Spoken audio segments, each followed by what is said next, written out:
Sir, आज एक महत्त्वाचा सामाजिक निर्णय केंद्र सरकारने घेतला आणि प्रदीर्घ काळापासून मागणी होती जातनिहाय गणनेची. तर त्या संदर्भात आज सरकारने निर्णय घेतला की जातनिहाय गणना केली जाईल. आज देशाकरता सुवर्ण दिवस आहे. देशाच्या 140 कोटी भारतीयाकरता सुवर्ण दिवस आहे. ऐतिहासिक दिवस आहे की आज केंद्र सरकारने माननीय प्रधानमंत्री मोदीजींनी जातनिहाय जनगणनेचा निर्णय जो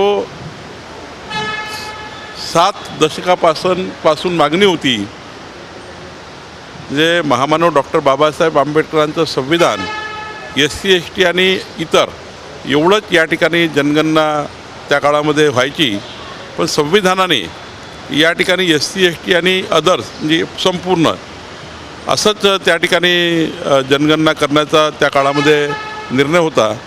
तो काळ चालत आला, पण आता मात्र हे जे अत्यंत महत्त्वाचा निर्णय केंद्र सरकारने घेतला की SC ST आणि बाकी इतर जाती ह्यासुद्धा त्या ठिकाणी जनगणनेमध्ये समाविष्ट होतील. ही मागणी खूप काळापासून होती, पण हा निर्णय आमच्या सरकारने, माननीय मोदीजीच्या सरकारने घेतला आणि यामध्ये मोठ्या प्रमाणावर देशामध्ये वेगवेगळ्या राज्यातनं निवेदन आले होते. आपल्याही महाराष्ट्रामध्ये जेव्हा जेव्हा OBC आंदोलन झाले, जेव्हा जेव्हा मराठा आंदोलन झाले किंवा ज्या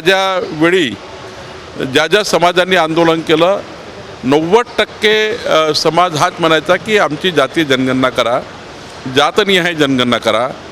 महाराष्ट्रासहित देशातल्या इतर राज्याची ही मागणी होती. आज ऐतिहासिक महत्त्वपूर्ण निर्णय केंद्र सरकारने घेतला, मोदीजींनी घेतला. मी महाराष्ट्राच्या 14 कोटी जनतेच्या वतीने एक जनतेची हृदयाची मागणी, सर्वसामान्य जनतेची मागणी ही या ठिकाणी पूर्ण झाली. त्याबद्दल मी खूप खूप माननीय मोदींचे आभार मानतो. काँग्रेस पार्टीने कधीही जातीय जातगणना याबद्दलचा विचार केला नाही. 65 वर्षे काँग्रेस पार्टीने सरकार चालवलं, पण कधी या विषयाला काँग्रेस पार्टीने थारा दिली नाही. काँग्रेस पार्टीने फेटाळून लावलं, पण आज मोदीजींनी या निर्णय घेतला, त्याबद्दल मी त्यांचे आभार मानतो. कुठेतरी या सगळ्या निर्णयामुळे जे आरक्षणाचा मुद्दा होता त्यालाही कुठेतरी मार्ग सुकर होईल पुढच्या काळांमध्ये एक जातनिहाय जनगणना केली. नाही, जातनिहाय जनगणना एवढ्याकरता की जो काही वाटा त्या ठिकाणी असतो आरक्षणाचा, तो SC STचा तर वाटा ठरला आहे, OBCचाही वाटा ठरलेला आहे. पण खऱ्या अर्थाने ज्या समाजाला अजूनपर्यंत समाजापर्यंत सरकार पोहोचलं नाही, एक मोठा समाज त्या भागात राहतो.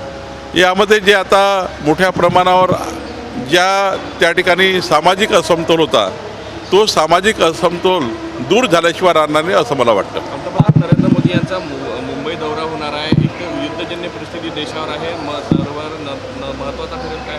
नाही, माननीय प्रधानमंत्री महोदयाचा यापूर्वीच नियोजित दौरा होता, तो त्याप्रमाणे होत आहे. सर, विखे पाटलांसह काही लोकांवर गुन्हे दाखल झाले आहेत, त्या संदर्भात नाही, त्याच्यामध्ये मी माहिती घेतलेली आहे. त्यामध्ये तपास होईल. तपासांती त्या ठिकाणी चार्जशीट होईल, तेव्हा कळेल की खरंच विखे पाटील साहेब त्यामध्ये त्या गुन्ह्यामध्ये त्यांचा दोष आहे की नाही. आज आपण हे म्हणू शकत नाही की गुन्हा दाखल झाल्यावर की दोषच आहे. प्राथमिक गुन्हा दाखल झाला आहे, पण मला वाटतं की याच्यामध्ये पूर्ण चौकशी झाल्याशिवाय आज काही चार्जशीटपर्यंत आपल्याला काही बोलता येणार नाही. मुख्यमंत्री वर्षा बंगल्यावर जात होते, त्यावर अनेकदा टीका करणारे विरोधक टीका करत होते. आज वर्षा बंगल्यावर ते गेलेले आहेत. अक्षय तृतीयांना माननीय मुख्यमंत्री या शुभ दिवशी या ठिकाणी वर्षा बंगल्यावर जाणार होते, हे आम्हालाही माहीत होतं. पण आज त्यांनी वर्षा बंगल्यावर ते गेलेले आहेत. तसंही सागरवरनंही त्यांनी खूप वर्षा बंगला एवढंच काम केलेलं आहे. वर्षा बंगल्यावरसुद्धा आता पुढच्या काळामध्ये माननीय मुख्यमंत्री महोदय विकसित महाराष्ट्राकरता आपलं संपूर्ण त्या ठिकाणी काम त्यांनी चालू केलेलं आहे.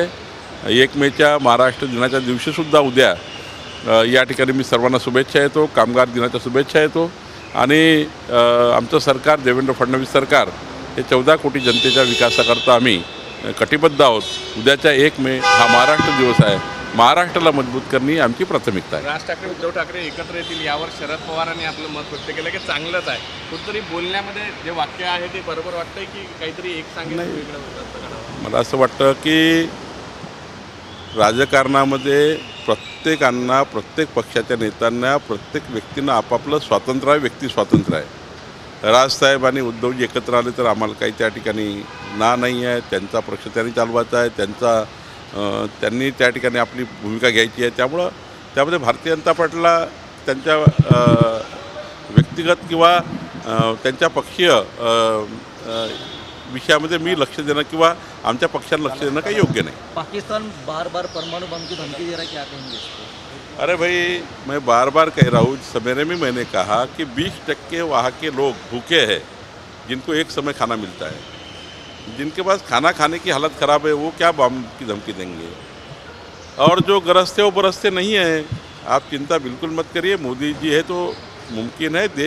देश मजबूत है. बिल्कुल पाकिस्तान को अच्छे से अच्छा वहाँ पर सबक हमारे मोदी जी सिखाएंगे.